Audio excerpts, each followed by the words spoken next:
Bam! And just like that, back for another week. Here we go. Week number 8, Sports Dolls podcast. Josh Dahl introducing it this time. Kind of a curveball. I think Dad's a little sour of his performance last week. I, on my other hand, am feeling good. Dad, safe to say? It was my picks. The spread was really close. Oh yeah. But what an amazing week. But before we start, we got our guest picker who is we should introduce.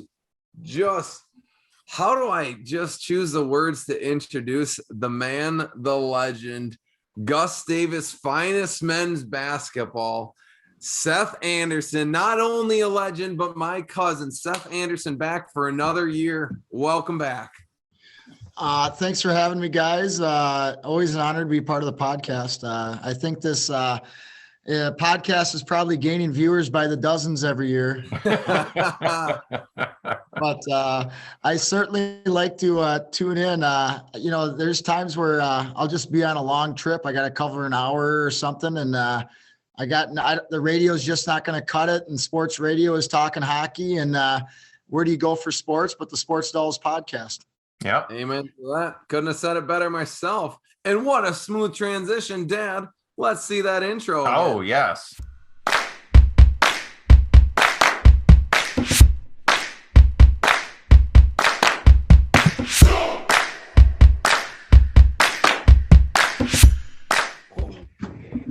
Whoa, that intro was so powerful. It punched Seth's power out. Lights out. It was electrifying. Were you not moving enough in your classroom? If you sit still in this classroom long enough, it really, I call it the unproductive meter. Yeah. If you are sitting too long for a long period of time, light goes off. So. Now that's a challenge. Can you get that to happen with 6th graders in the room? Oh, no chance. No chance. The younger you go, the less chance you have. No, absolutely not. That's tough. That's tough. We just got to get up and do some jumping jacks every now and then. Right. But hey, look at those scores. This has been my highest percentage week, and boy, did I make some good picks. Let's just start with overall saying Tennessee was going to beat Alabama, smoking those stogies. Yes, you picked that one nicely. Dang right I did. And I did not give stogies to the St. Charles women's soccer team. Figured my job was more important, but they had a big win, and shout out to them. They're going on to the state championship as section champions, state tournament bound. But back to college football. Tennessee looking good. Let's take the results. The spread worked for and against us. But what a fun weekend. The games, Oklahoma, TCU, overtime. You can't argue with that. Wisconsin, Michigan State, exciting finish. Overtime. Alabama, Tennessee. And then finish it off. I don't know if y'all saw it. USC and Utah scores the touchdown. All they needed is a 1-point conversion to go to overtime. Yep. Rising looks over, nods his head. We're going for 2. Yeah. It was huge win. It was an extraordinary week for college football. So many good games, so many close games against good teams. And I was talking with Cameron tonight just before I got on the podcast here, and she had to stop what she was watching because they were watching Game of Thrones upstairs. And she's like, hold on, can I pause for a second? I'm like, oh, great. What are we going to talk about? She goes, Josh, can we talk about Alabama and Tennessee game? Because Georgia loves when Alabama loses. But now she's like, great. Now we have to beat Tennessee like that. Yeah. That's no gimme. So it was an extraordinary week. Seth, happen to have any chances of watching some college football? Are you in high school basketball mode? No, I'm in 8th grade football mode. Whoa. Yeah. We ended the season 4-2-1. Thanks for asking. Yeah, appreciate that. Yeah, but the up. I think you guys. I don't even know if you sold that Alabama Tennessee game quite as much as you even could have. What an unbelievable game! You want big plays. You want drama at the end of the game. You want controversial calls. And then what was it, like 18 years since Tennessee had beaten Alabama or something? Yeah. It was almost as bad as like Minnesota-Wisconsin rivalry there for a moment. I mean, you can't script things like that. It's just it just happens when it happens. And how cool is that? I get goosebumps every time like an upset like that happens, and you see the home team storm the field and take the field goal post down and dump it in the Tennessee River. I was gonna say they take the goalpost out of it. That was hilarious watching them just watch it go up the student section out of the stadium. It was immaculate. I was reading something somewhere where Tennessee has an extra set of goalposts underneath the stadium somewhere, and they were prepared where if this was to happen, they were just going to let them take the field goal post and let them do with what they made with it, because I mean nothing was going to give them more good attention than something like that happening. Yeah, and it looked like when Bama came back to tie it. It's like, okay, here we go. Classic. Third down, Tennessee was just clutch with plays. They have athletes and explosive offensive athletes.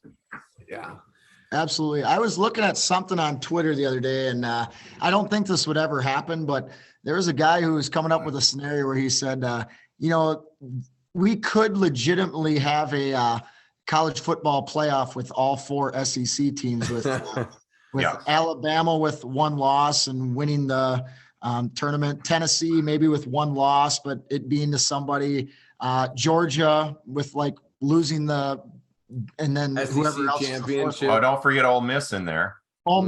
Yeah. I mean, the SEC is just in such a class by themselves when it comes to, college football. And, the Big Ten, as much as we like to believe we're a premier conference, we're not touching them in football. We really haven't touched the ACC in basketball. Give us women's volleyball, give us wrestling. Wrestling. But in those big premier ones, we're not quite competing in the Big Ten. No. And I think you guys did a great job glossing over the Gophers letdown this week too. Yeah, well, that's why I'm rocking a Michigan shirt today. I'm sorry. Like those Purdue and Illinois, they're not bad teams. I understand that. But if you're going to be the Minnesota team that we've been boasting about and building up for years, you got to win those games. Come on. I mean, I was going to say, Mo did his thing. He rushed for like 140, 150 yards. I don't know what more you want from the guy. Tanner Morgan, can you throw the ball more than 40 yards in a game? He looked horrible. Now, not taking away anything from Illinois. Their defense looked tough, and they did play tough. They got pressure on them.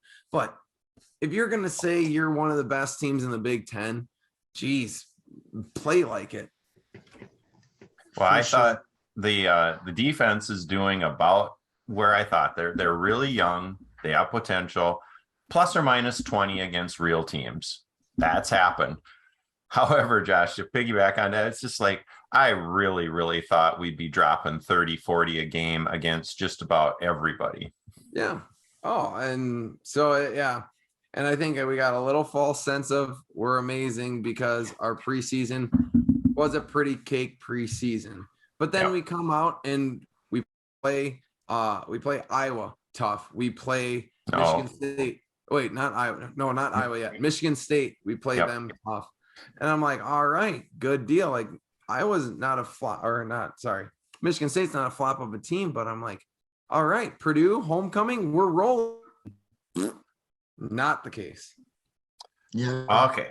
let's get rolling Enough on about this. that. We'll get to look at the Gophers a little bit later. Seth, you start us off.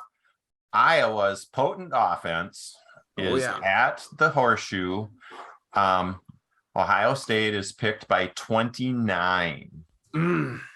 Oh man, you guys are hitting me kind of at the right time of the year. I was just texting a bunch of my buddies in the Blue Earth area, and I wouldn't claim to be a gambler, but holy cow, Diamond Joe's is really a tough one to ignore when you get down there a couple times. You start getting those itches to get back down there and bet on some games. But I just don't see this game being very close because Iowa's offense is not going to give them a chance. They're going to be 3 and out all the time, which leaves Ohio State with the ball a lot of clock. And, for Ohio State to score 1 touchdown a quarter better than Iowa is not an exaggeration. I have to take Ohio State in this one. Iowa's offense just can't help them, I don't think. Yeah, I would say that puts it in pretty plain perspective. Ohio State outscoring Iowa by 1 touchdown a quarter will almost get them the spread. Yeah, I think they're going to do that. I think they may outscore them 2-1 per quarter. And I don't think Iowa's scoring every quarter. I think it's a no-brainer. I think it's going to go Ohio State covering that spread big time. The one thing that I agree with both of you completely, and especially looking back, because Iowa scored 6 against Illinois. They scored 14 against Michigan. Their scoring offense is 127 out of 130. The thing is that they're so deliberate. Are they going to make enough mistakes or give Ohio State enough chances because of that monotonous attempt at a running game? And Iowa's defense is decent. But not enough for me to jump over on the Iowa boat. I'm going to stay OSU like with you two. That's right. Indiana at Rutgers. Rutgers by 3. This is a crazy game. Man, I can't tell you anything I know about Indiana football or Rutgers football. So this is just a guy blindly throwing darts at a dartboard. Love it. Rutgers is at home. What did we say? A 3-point spread? Yes. That's it. A field goal is not very much. I'll take Rutgers in this one. There you go. I wanna say something here. So 3 points. There's no 0.5 here. And as we know, according to last week, there's a lot of 3-point games. If Rutgers wins by 3,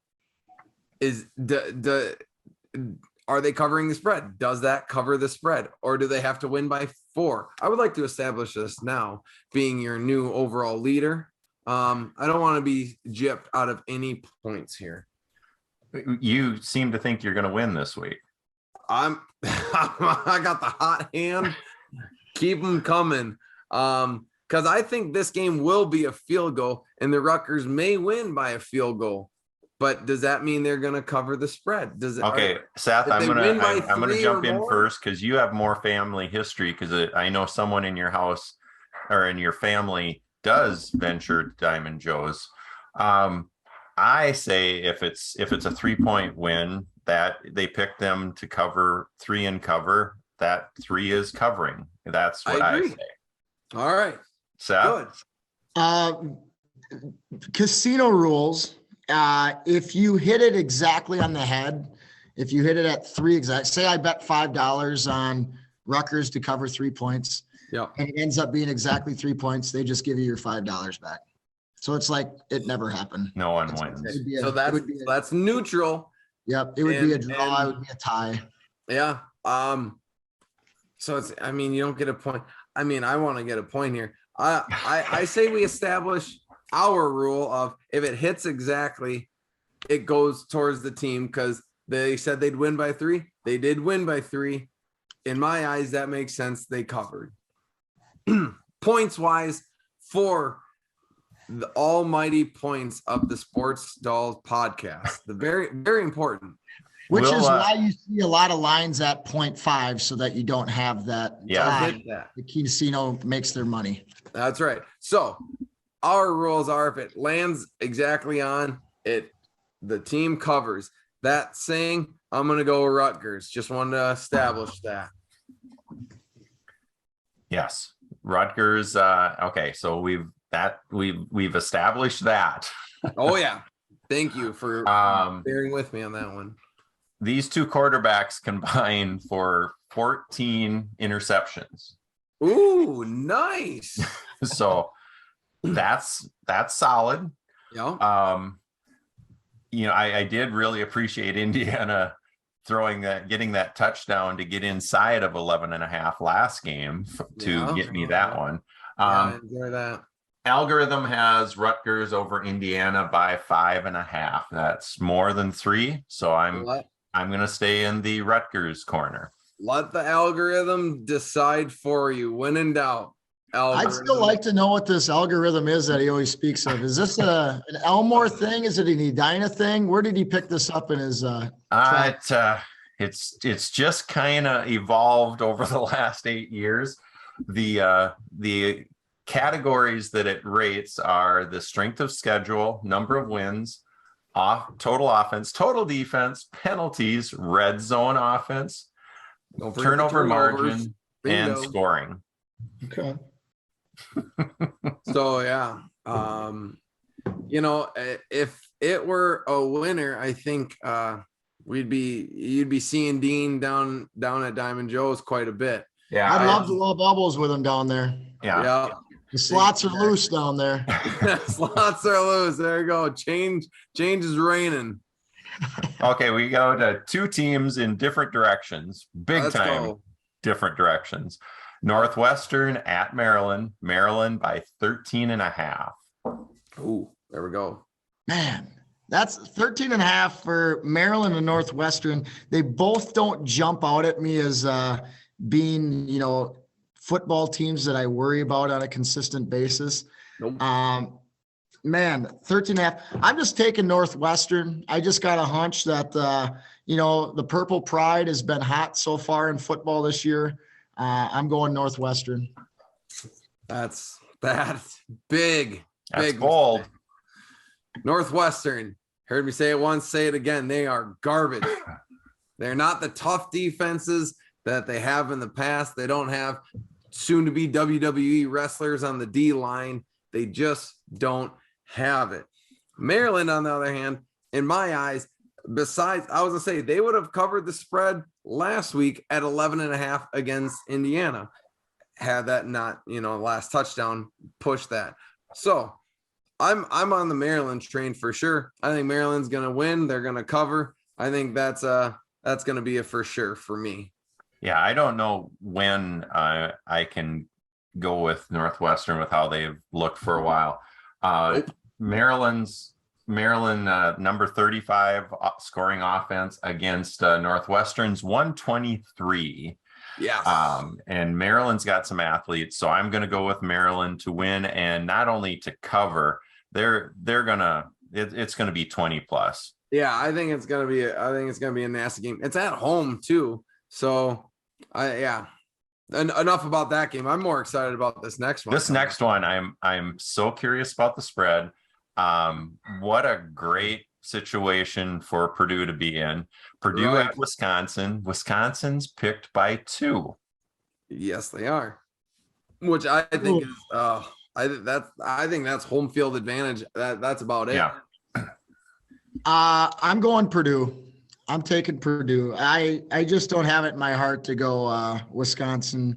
As they say at Gopher football games, better dead than red. Yep. We'll take Purdue. This one's tough because Wisconsin has, I can never catch them. I'm always completely opposite. I'm like, yeah, Wisconsin's garbage. And then they come out and they put up like 45 points. Granted, against not a good team, but I'm like, dang, could not be more wrong about that. Maybe they're going to score this next week. And then I go Wisconsin. And then they play trash.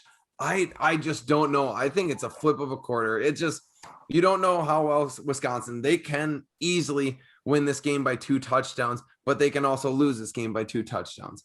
That being said, I'm gonna freaking kick myself in the freaking heel for this, but I'm gonna go Wisconsin winning and covering. I don't know why. It's a gut feeling. I just got done saying how bad they are, but maybe I'll get lucky. Maybe that quarter will land on tails and they're gonna be hot. It's gonna be a warm weekend in the Midwest.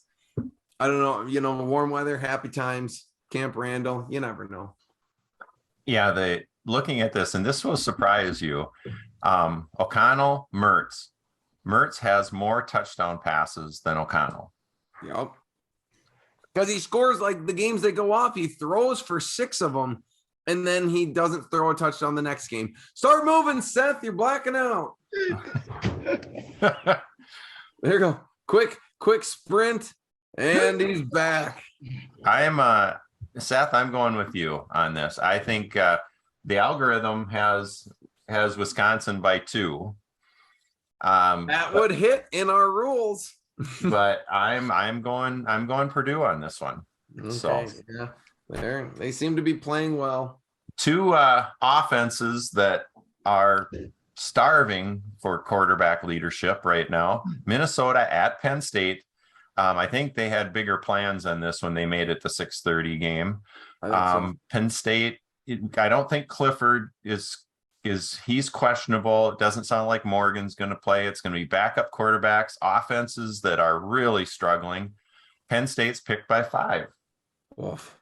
Oh man, I absolutely love Mo Ibrahim. One person never brings him down, and when he doesn't play, it is such a noticeable difference between your starting running back and the backup running back, which usually you don't say very often. The running back position is just not as noticeable as it used to be, but it's very obvious in the Gophers game.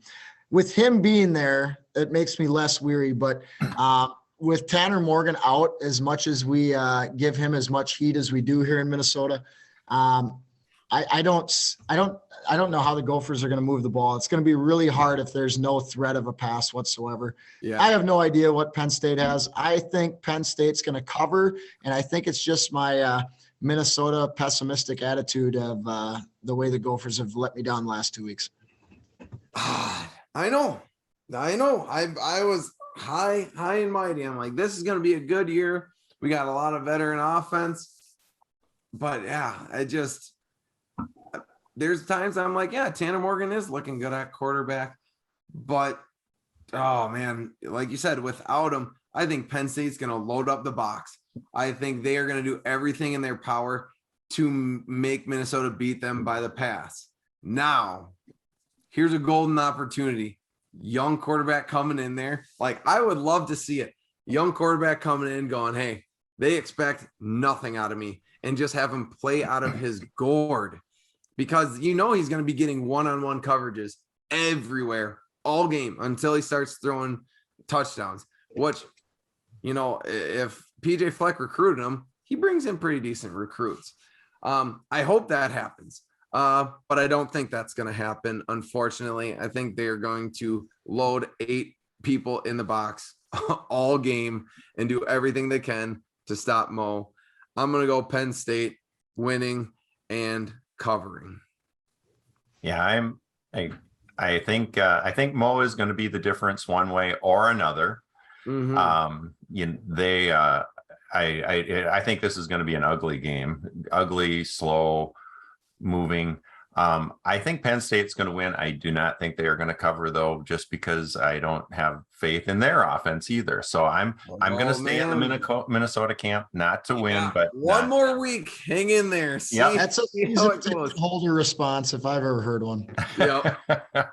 He's saying, hey, the ship's got some leaks, but I think we may be patching them up. We still got a motor. About Dean. He just grabs a paddle and keeps rowing the boat with everybody. It's like just like he was just at Gophers practice, and he just knows they're fired up.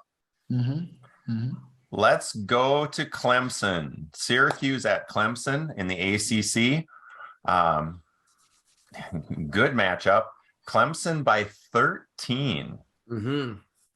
You know, before I make a pick here, I used to really love Clemson, and I used to love Dabo Sweeney. I think it was because they were like the anti-Alabama for such a long time, where you just wanted to see somebody else win. Yeah, that's Um, fair. but what's rubbed me the wrong way recently with Clemson is you ever see them run out of the tunnel? Yeah. Down the hill? And Dabo Sweeney is the first one out of the tunnel by like 40 yards, and then the rest of the team comes in after him. So that's rubbed me the wrong way about Dabo Sweeney. At least PJ Fleck runs out with the team.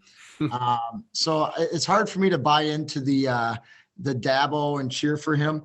And they've had some really good fortune go their way here in some close games this year. Definitely. And I didn't know this until I just looked it up like 2 minutes ago.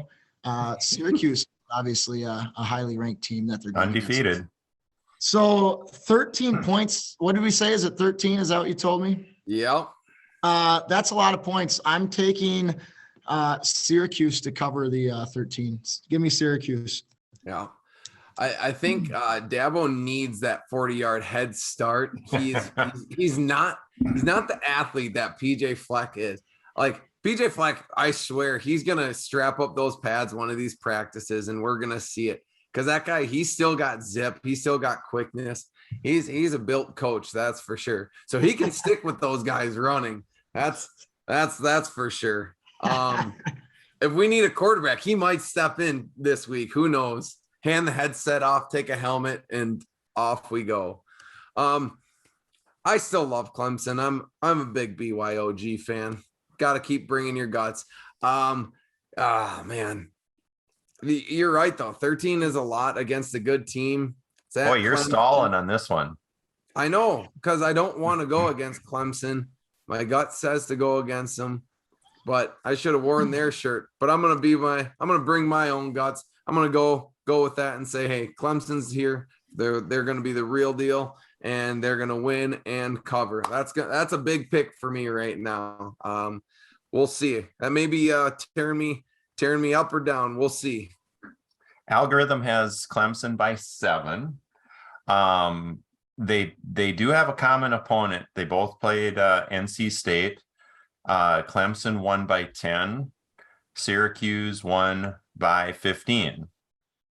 Whoa. And both different days, different environments. Yep. And so, I think this is going to be a fun one to watch. I'm going with, I think Clemson's going to win, but I do not think they're going to cover. I'm going to go with you, Seth. Go with Syracuse. All right. Keep giving me that hot hand. Let's see what happens. For the lead in the Big 12, we jump to a different conference. Kansas State at TCU. TCU, even after that big win at home, still only 3.5. That's right. I have no research on this. I have no birds on the shoulders that give me bias one way or the other. Give me TCU. I like a good acronym. That's right. Amen to that. Yeah, I was impressed. I actually did watch some of that game last week against Oklahoma State.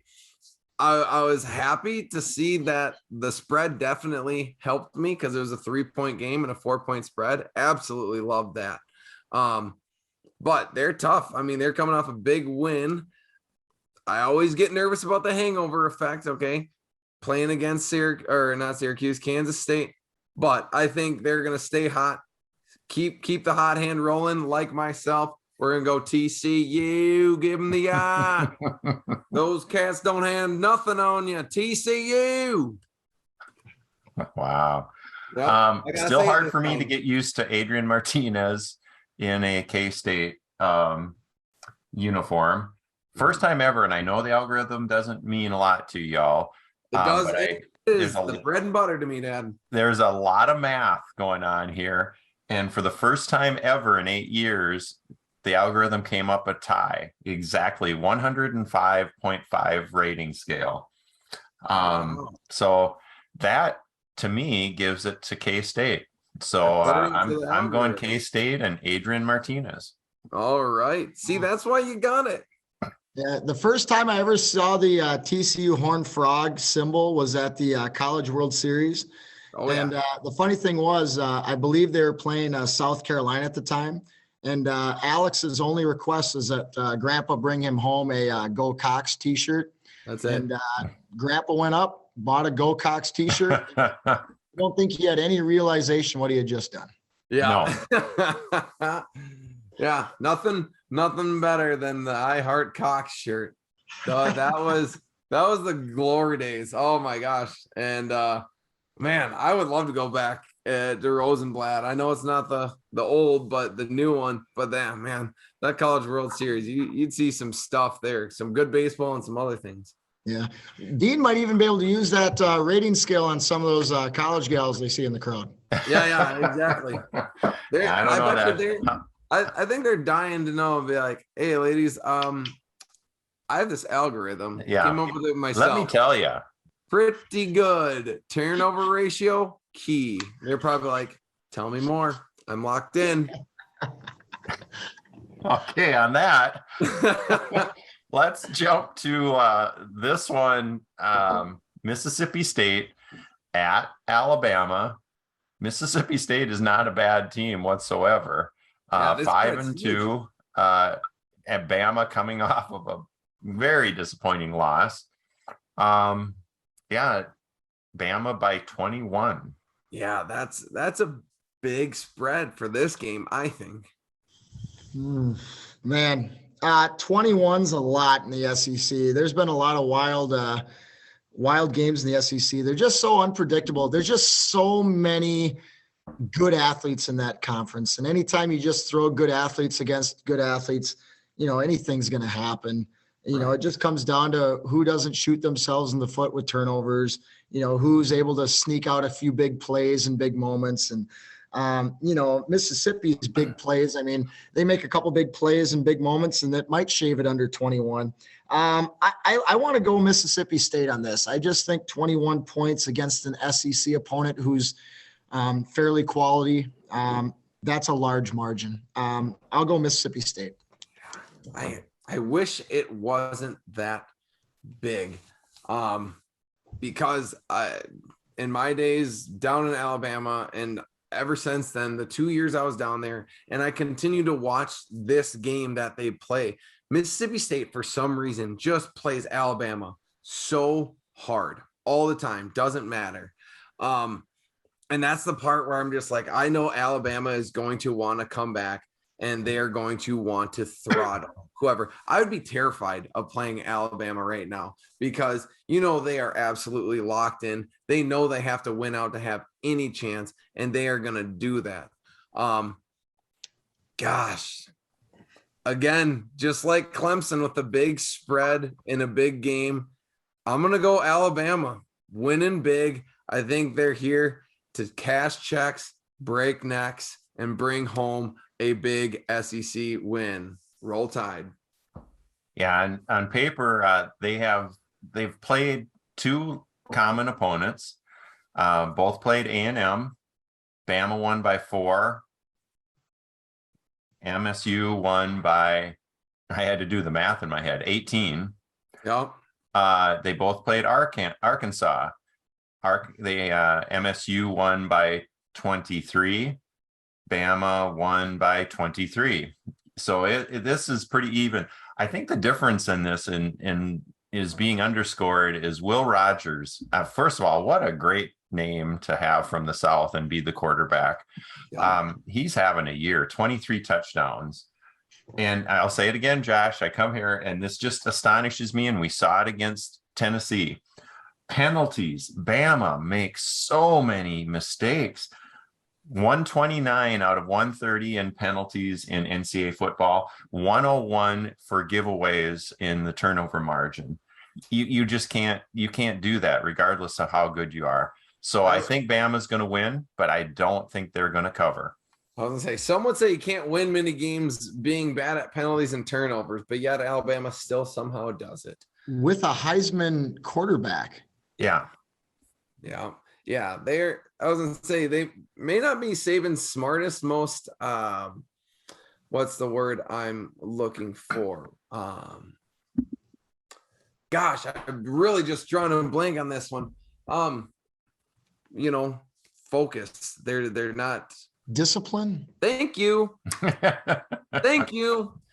Most disciplined team. So clearly the penalties are showing that. I don't know. I think they're going to come out with a fire under their ass and let it rip. I hope so. Boy, after we got done with the first two games, we couldn't agree on anything.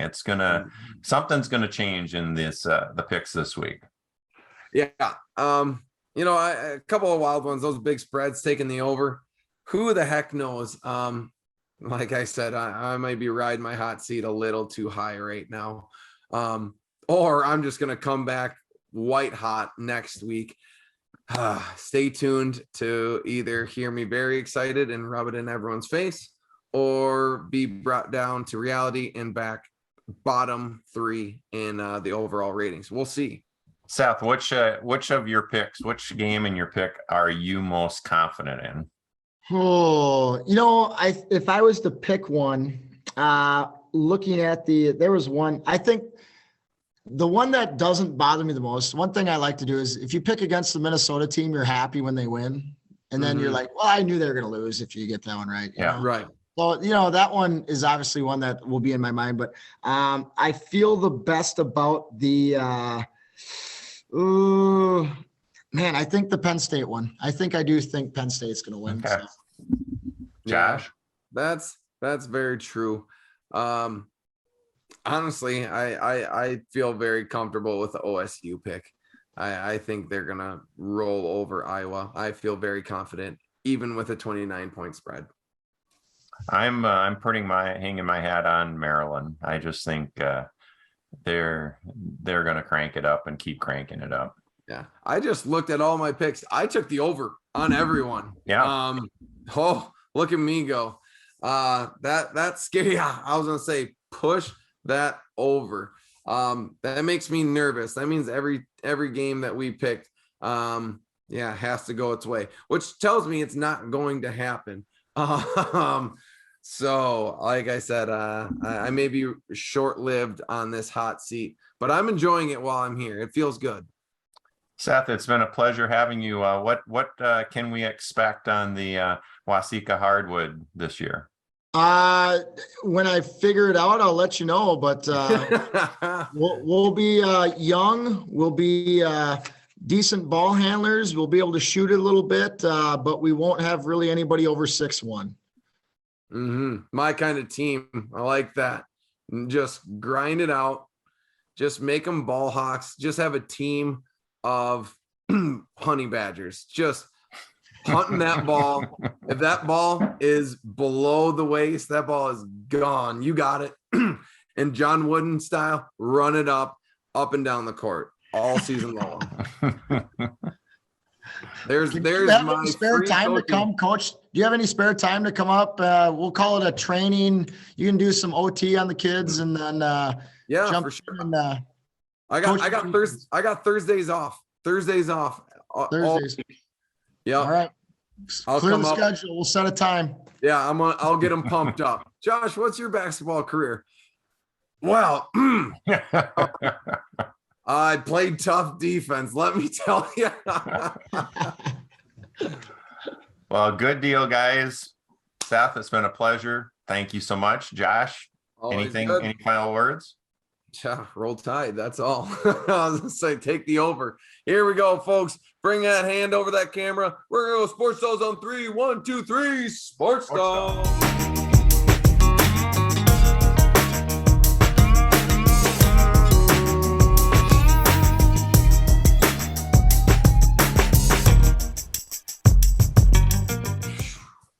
Wham bam. And there you have it. Simple. Awesome. Fun tradition you guys have going here. Yeah, season 3, like you said, I liked it. Grown by the dozens. You keep adding dozens. And somehow you gotta get this so your dad can see it. My dad, I told him, well, he's up in Silver Bay right now. He goes, I told him I was doing this with you guys today. He goes, hey, send me the link and I'll see if I can get Grandpa to listen to it. So hey, If Grandpa has enough time, maybe he'll listen to the podcast. Yeah, Okay, I will get that pushed up to Spotify and send you the link so we can send it up by the North Shore. Then we're going to update them on what Spotify is, and then we will continue to educate. That'll be a tough task. Yeah, just baby steps. Baby steps. All right. Well, I'm going to go upstairs. Seth, as always, it's good to see you and chat with you. Good seeing you guys. Yeah, hopefully see you soon with Thanksgiving coming around here. Sounds See ya. good. Sounds good. Sports Dolls Week 8 in the book. See you guys. Ooh.